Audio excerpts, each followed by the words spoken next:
24 Athirappilly reporter Rubin ലാലിനെ police കസ്റ്റഡിയിലെടുത്ത് മർദ്ദിച്ച സംഭവത്തിൽ മനുഷ്യാവകാശ കമ്മീഷൻ സ്വമേധയാ ഇന്ന് കേസെടുത്തു. തൃശൂർ റൂറൽ SP 15 ദിവസങ്ങൾക്കകം റിപ്പോർട്ട് നൽകാൻ കർശനമായി ആവശ്യപ്പെട്ടിരിക്കുകയാണ് മനുഷ്യാവകാശ കമ്മീഷൻ. ദീപക് തർമ്മണം കോഴിക്കോട് നിന്ന് തത്സമയം ചേരുന്നു. ദീപക്, നമ്മുടെ ദൃശ്യങ്ങൾ കണ്ടാണ് സംപ്രേഷണം ചെയ്ത വിവസ്ത്രനാക്കിയ പോലീസ് സ്റ്റേഷനിൽ വനിതാ പോലീസിൻ്റെ സാന്നിധ്യത്തിൽ നിർത്തിയിരിക്കുന്ന റൂബിൻ ലാലിനെ കണ്ട് ദൃശ്യങ്ങൾ ബോധ്യപ്പെട്ടതിന് ശേഷമാണ് മനുഷ്യാവകാശ കമ്മീഷൻ ഇന്ന് കേസെടുത്തിരിക്കുന്നത് എന്നാണ് ഞാൻ മനസ്സിലാക്കുന്നത്. പറയൂ. SKN അത് തന്നെയാണ്. മനുഷ്യാവകാശ ലംഘനം കൃത്യമായി മനുഷ്യാവകാശ കമ്മീഷന് പ്രാഥമികമായി ബോധ്യപ്പെട്ടു. അതിന്റെ അടിസ്ഥാനത്തിലാണ് സ്വമേധയാ സംസ്ഥാന മനുഷ്യാവകാശ കമ്മീഷൻ ഈ സംഭവത്തിൽ കേസെടുത്തത്. അതായത് റോബിൻ ലാലിന് നേരെ കൃത്യമായ മനുഷ്യാവകാശ ലംഘനം, ഒരു മാധ്യമ പ്രവർത്തകനെ ആ ജോലി ചെയ്യുന്നത് തടസ്സപ്പെടുത്തി. എന്നാൽ തടസ്സപ്പെടുത്തിയ സംഭവത്തിൽ വകുപ്പ് തല അന്വേഷണം നടക്കുന്നു. CCFന്റെ അന്വേഷണം വനം മന്ത്രി സർക്കാർ പ്രഖ്യാപിക്കുന്നു. ആ അന്വേഷണത്തിൽ കുടുങ്ങുമെന്ന് ഉറപ്പായ സാഹചര്യത്തിൽ ഈ ജാക്സൺ എന്ന ഈ വനം വകുപ്പിലെ ഏറ്റവും താഴേക്കിടയിലുള്ള കേഡറിലെ ഉദ്യോഗസ്ഥനാണ് ബീറ്റ് ഫോറസ്റ്റ് ഓഫീസർ. ആ ഫോറസ്റ്റ് ഓഫീസർ പോലീസിൽ സമ്മർദ്ദം ചെലുത്തി പോലീസിനെ സ്വാധീനിക്കുന്നു.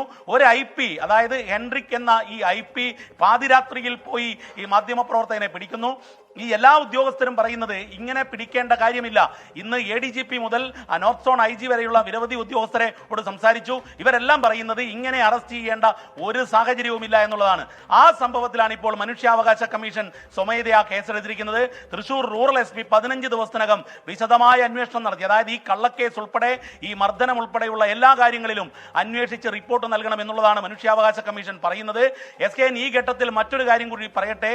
തൃശൂർ റൂറൽ SPയെ റിപ്പോർട്ട് നൽകാൻ വേണ്ടി നോർത്ത് സോൺ IG കാലത്ത് ആവശ്യപ്പെട്ടതാണ്. പക്ഷേ എന്നാൽ ഈ വൈകുന്നേരം പോലും ഈ തൃശൂർ റൂറൽ SP നവനീത് ശർമ്മ ഇതുവരെയും റിപ്പോർട്ട് നൽകിയിട്ടില്ല എന്നുള്ളതാണ് നമുക്ക് അറിയാൻ സാധിച്ചത്. അതായത് എനിക്ക് മനസ്സിലാകാത്ത ഒരു കാര്യം, നമ്മുടെ പോലീസുകാരുടെയൊക്കെ നിയന്ത്രണം വിട്ടുപോയെന്നാണോ നമ്മൾ മനസ്സിലാക്കേണ്ടത്? കാരണം മേലുദ്യോഗസ്ഥൻ പറഞ്ഞാൽ അനുസരിക്കാത്ത CI, അനുസരിക്കാത്ത റൂറൽ SP, ഇങ്ങനെയൊക്കെയുള്ള ആളുകളാണോ കേരള പോലീസിൽ പല സ്ഥലത്തും കാവലിരിക്കുന്നത് മനുഷ്യാവകാശം സംരക്ഷിക്കാൻ വേണ്ടി? SKN അങ്ങനെ തന്നെ പറയേണ്ടി വരും. കാരണം ഇന്ന് കാലത്ത് ഞാൻ അവിടുത്തെ DYSP, ചാലക്കുടി DYSP അശോകനെ വിളിക്കുമ്പോൾ അദ്ദേഹം പറയുന്നത് ഈ അറസ്റ്റ് ചെയ്ത് അറിഞ്ഞില്ല എന്നുള്ളതാണ്. അദ്ദേഹം മുതിർന്ന ഉദ്യോഗസ്ഥരോടും പറഞ്ഞത് ഈ രാത്രി കയറി അറസ്റ്റ് ചെയ്ത് അദ്ദേഹത്തെ അറിയിച്ചില്ല എന്നുള്ളതാണ്.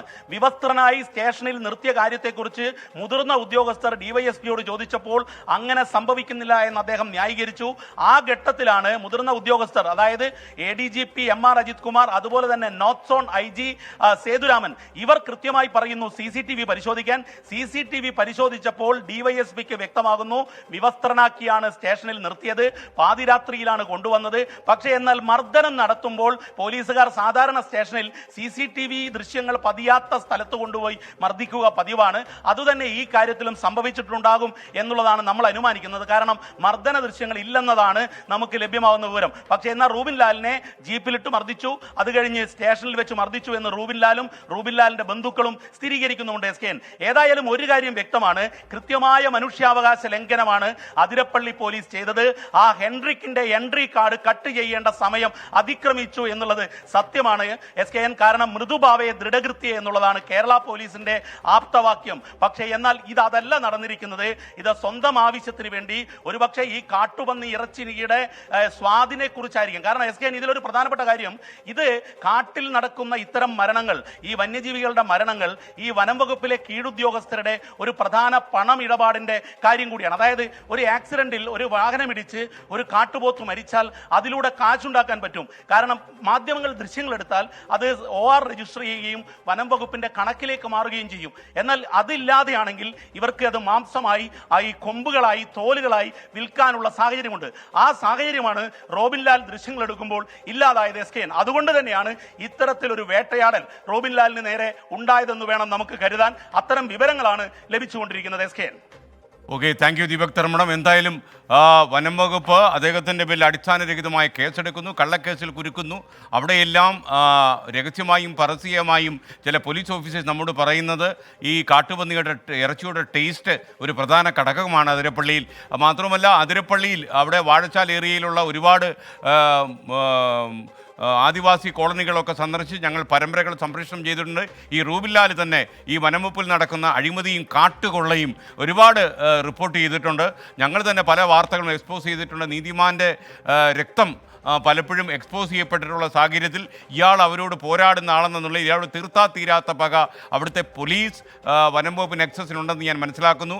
അതിൻ്റെ അധ്യക്ഷം വഹിക്കുകയായിരുന്നു ഇന്നലെ രാത്രിയിൽ ഈ ആൻഡ്രിക് ഗ്രോമിക് എന്ന് പറയുന്ന സർഗാത്മകതയുള്ള സർക്കിൾ ഇൻസ്പെക്ടർ എന്ന് ഞാൻ മനസ്സിലാക്കുന്നു. എന്തായാലും ഇതൊരു നീതിക്ക് വേണ്ടിയുള്ള പോരാട്ടമായി ഞങ്ങൾ വിശ്വസിക്കുന്നു.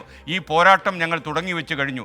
നിയമത്തിൻ്റെ വഴിയിലൂടെ തീർച്ചയായിട്ടും ഈ അതിരപ്പള്ളി CA പോലെയുള്ള ആളുകളെ വഴിപിടിച്ച് നടത്താൻ ഞങ്ങൾ ശ്രമിക്കും എന്ന് മാത്രം പറഞ്ഞുകൊണ്ട് അടുത്ത സ്റ്റോറിയിലേക്ക്. വിധി ദിനത്തിൽ 24 മാജിക് ജൂൺ 4 ചൊവ്വാഴ്ച രാവിലെ 5 മണി മുതൽ 24-ൽ.